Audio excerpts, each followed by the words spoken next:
Guys প্রথমে এই ভিডিওটা দেখো।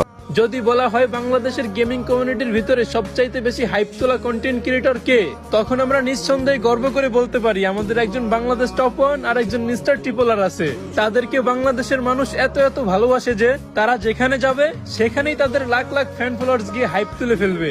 যদি প্রশ্ন করা হয় তোমাদের বাংলাদেশের গেমিং কমিউনিটিতে কোনো ডায়মন্ড কিং আছে, তখন আমরা মুস্কি হেসে উত্তর দেই আমাদের গেমিং কমিউনিটিতে একজন জিসান ভাই ওয়াইটি আর একজন রাহাত এফএফ 71 আছে, যারা কিনা সব সময় লিডার বোর্ডের টপে থাকতে চায়। আর এই লিডার বোর্ডের টপে থাকার জন্য তারা কোটি কোটি ডায়মন্ড ইনভেস্ট করে অনেক বড় বড় রেকর্ড করে পুরো ওয়ার্ল্ডের মানুষকে তাক লাগিয়ে দিয়েছে।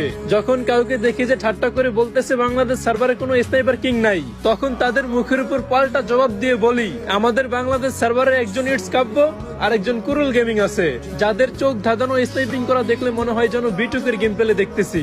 যদি কেউ আমাদেরকে বলে যে তোমাদের বাংলাদেশের গেমিং কমিউনিটিতে হয়তো ফ্রি ফায়ার নিয়ে কেউ ফানি কন্টেন্ট ক্রিয়েট করে না, তখন আমরা হতাশা ভরা চোখ নিয়ে নিচের দিকে তাকিয়ে বলি আমাদের গেমিং কমিউনিটিতে ছিল গেমিং উইথ তালহা, বটলা নাহিদ, পুরো রুবেল, মামা গেমিং সহ আরো অনেক ফানি কন্টেন্ট ক্রিয়েটর। একটা সময় ওনাদের ভিডিও না দেখলে পেটের ভাত হজম হতো না, আর আজ বহুদিন হয়ে গেল তারা কোনো ভিডিও আপলোড দেয় না, আর আমরাও একটু মন খুলে হাসতে পারি না। আর হ্যাঁ, তোমাদের পছন্দের ইউটিউবার কে কমেন্টে বলতে ভুলো না।